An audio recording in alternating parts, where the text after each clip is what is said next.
அனைவருக்கும் வணக்கம். இன்னைக்கு நம்ம பார்க்க போற பதிவு என்னதுன்னா, தமிழ் கடவுள் முருகப்பெருமானின் பிறப்பை பற்றி தாங்க நம்ம பார்க்க போறோம்.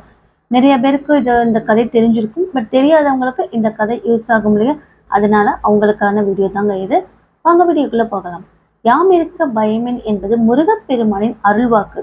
எளியோரை காக்கும் இறைவனாக முருகன் அறியப்படுகிறார். குன்றிருக்கும் இடமெல்லாம் குமரன் இருக்கும் இடம் என குன்றுகள் தோறும் கோயில்களை கொண்டுள்ளார். அத்தகைய முருகப்பெருமானின் பிறப்பை பற்றி தான் நம்ம இந்த புராண கதையில பார்க்க போறோம். முருகப்பெருமான் தமிழர்களின் ஒப்பற்ற தெய்வம் ஆவார்.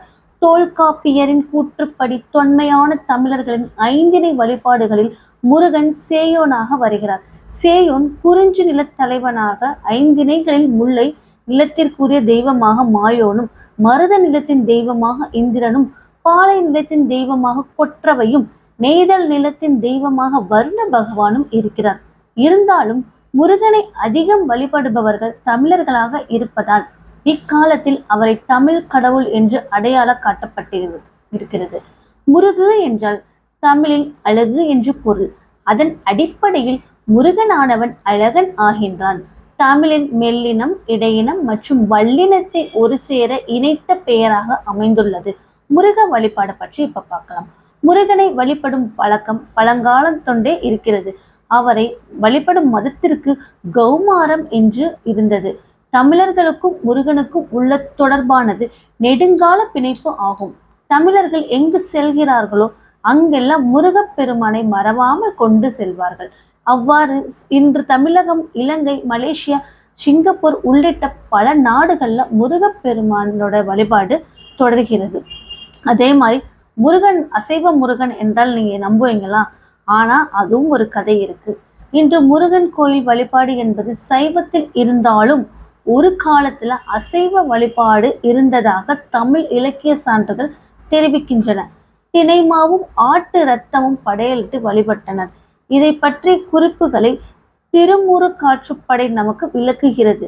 தமிழ் இலக்கியத்தை தாண்டியும் முருகனை பற்றிய சில குறிப்புகள், இலக்கியங்கள் பிற மொழிகளிலும் நிறைய உள்ளது. அவ்வாறு கந்த புராணம் வடமொழி இலக்கியத்திலிருந்து தமிழ் மொழி பெயர்க்கப்பட்டது. அதில் முருகப்பெருமான் சிவனுக்கும் பார்வதிக்கும் மகனாக தமிழகத்திற்கு அறிமுகம் ஆகிறார். அவ்வாறு அந்த கதைகளில் சில பகுதிகளை நம்ம பார்க்கலாம். அன்னை பார்வதி தேவியின் ஒரு அவதாரத்திலே மலைகளின் அரசரான இமவான் மன்னனின் மகளாக பிறந்தார். அவர் மீண்டும் சிவனை அடைவதற்கு கடும் தவம் புரிந்தார். அவருடைய தவத்தினால் சிவன் பெரிதும் மகிழ்ச்சி அடைந்தார். ஆகவே பார்வதியை மணந்து அவருடன் அழைத்துச் சென்றார் சிவபெருமான். அவர்கள் இருவரும் கந்தமாதான பர்வதத்தில் தங்கினார். அங்கு சில நாட்கள் தங்களுடைய மன வாழ்வினை கழித்தார்கள். அதன் பின்பு சிவபெருமான் ஆழ்ந்த தியானத்தை மேற்கொண்டார். அப்போது பார்வதி தேவி அவருக்கு சேவை செய்வதே தனது பக்தியாக நினைத்து அவருக்கு அனைத்து சேவைகளையும் செய்து வந்தார். அந்த நேரத்தில் அசுரகுல அரசரான சூரபத்மன் மற்ற அனைத்து தேவர்களையும் சிறைப்பிடித்து கைது செய்து வைத்துள்ளான். வானுலகம் வெறிச்சோடு இருந்தது. 3 உலகங்களிலும் பேய்கள் ஆட்சி செய்து வந்தனர். அரக்கர்கள் சிறையில் தள்ளப்பட்ட தேவர்களை கொடுமை செய்தார்கள். அந்த துயரங்களுக்கு உள்ளான சமயத்தில் பார்வதியின் முந்தைய அவதாரமான சதியின் தந்தை தட்சன் யாகம் நடத்தினார். அதற்கு பார்வதியை அழைத்தார். ஆனால் சிவபெருமானை அழைக்கவில்லை. இறுதியாக தேவர்கள் நொந்து போய் பிரம்மன் மற்றும் திருமாலிடம் தோன்றி தங்கள் பிரச்சனைகளை கூறி நீங்கள் தலையிட்டு ஏதாவது செய்ய வேண்டும் என்று வேண்டினார். அசுரர்களுக்கு கிடைத்த அற்புத வரத்தின் காரணமாக அவர்களை சிவபெருமான் சக்தியை தவிர வேறு எந்த சக்தியாலும் அழிக்க முடியாது என்று அவர்களிடம் பரிந்துரைத்தார். ஆதலால் சிவபெருமானும் பார்வதி அம்மையும் ஒரு குழந்தையை பெற வேண்டும். சிவபெருமான் தியானத்தில் இருப்பதால் பார்வதியின் மீது ஈர்ப்பு ஏற்படுத்த வேண்டிய தேவை இருந்தது. அவர்கள் ஒரு விசித்திரமான யோசனையை நடைமுறைப்படுத்தினர். காதலின் கடவுளாக மன்மதனை அணுகி சிவபெருமானின் கவனத்தை அவருக்கு சேவை செய்து கொண்டிருக்கும் பார்வதியின் மீது காம பார்வையாக விழ வைக்க வேண்டும் என்று கோரிக்கை வைத்தார். மன்மதனும் அவர்களின் கோரிக்கையை ஏற்று கந்தமாதான பர்வதத்திற்கு சென்றார். அங்கு அவர் தனது வில்லிலிருந்து காதலை தூண்டும் அம்புகளை சிவபெருமானை நோக்கி எய்து வைத்தார். அவை தனது தவத்திற்கு ஏற்பட்ட தொந்தரவாக கருதி கோபமடைந்த சிவபெருமான் தன்னுடைய 3வது கண்ணை திறந்து அதனால் வெளியே வந்த தீப்புழம்புகள் மன்மதனை சாம்பலாக பொசுக்கின. இதனால் அதிர்ச்சி அடைந்த அனைத்து தேவர்களும் சிவபெருமானை அமைதிப்படுத்த வழிபாடு செய்து தங்களுக்கு நேர்ந்த இன்னல்களை தெரிவித்து எங்களுக்கு உதவுவதற்கு தான் மன்மதன் இவ்வாறு செய்ததாக மன்னிப்பை கோரினார். இதனால் சிவபெருமான் மனமிறங்கி மன்மதன் யார் கண்ணுக்கும் தெரியாமல் இருப்பார் என்று சாபத்துடன் மன்மதனுக்கு உயிர் கொடுத்தார். மன்மதனை எரித்த அந்த 6 தீப்பொறிகள் சரவண பொய்கைக்கு அக்னி பகவானால் கொண்டு செல்லப்பட்டன. அங்கு அந்த 6 தீப்பொறிகளும் அழகிய 6 குழந்தைகளாக வடிவம் பெற்றிருந்தன.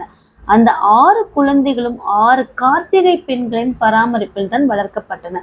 ஒரு முறை சிவபெருமானும் பார்வதி தேவியும் அந்த சரவண பொய்கைக்கு வந்திருந்தார். அப்போது தாயான பார்வதி அந்த 6 குழந்தைகளையும் ஒன்றாக கட்டித் தழுவி அவர்களை ஈசானம், தத்புருஷம், வாமதேவம், அகோரம், சத்தியோஜதம் மற்றும் ஆதமுகம் ஆகிய 6 முகங்களுடன் ஒரே உருவமாக மாற்றினார் பார்வதி தேவி. அத்தகைய முருகப்பெருமான் பக்தர்களால் சண்முகன், முருகன், சுப்பிரமணியன், கந்தன், கடம்பன், கதிர்வேலன், கார்த்திகேயன் மற்றும் இன்னும் பல பெயர்களால் அழைக்கப்படுகிறார். அன்னை பார்வதி முருகப்பெருமானுக்கு தனது சக்திகளை உள்ளடக்கிய வேல் ஒன்றை பரிசாக தந்தார். அந்த வேலை கொண்டு முருகன் சூரபத்மனிடம் போரிட சென்றார். போரில் சூரபத்மன் 2ஆக பிளக்கப்பட்டார். பிறகு அசுரரான சூரபத்மன் முருகனிடம், இறைவா, நான் உங்களுடனே இருக்க விரும்புகிறேன் என்று வேண்டியதால் ஒரு பாகத்தை சேவலாகவும் மற்றொரு பாகத்தை மயிலாகவும் மாற்றினார். அதில் சேவல் முருகப்பெருமானின் கொடியிலும் மயிலானது அந்த இறைவனின் ஊர்தியாகவும் மாறியன. இவ்வாறு பல பெருமைகளை கொண்ட முருகப்பெருமான் தன்னகத்தே கொண்டுள்ளார். தமிழர்களின் நெஞ்சில் நீங்காத புகழை பெற்றுள்ளார். தன்னுடைய பக்தர்களால் பல கோயில்களை பெற்று அந்த கோயில்களில் இருந்து தன் மக்களுக்கு அருள்பாலிக்கிறார். இவ்வளவுதான் ஃப்ரெண்ட்ஸ். உங்களுக்கு முருகப்பெருமானின் பிறப்பு, அதனுடைய கதை உங்களுக்கு பிடிச்சிருந்தா ஒரு லைக் பண்ணுங்க. நன்றி, வணக்கம், தேங்க்யூ.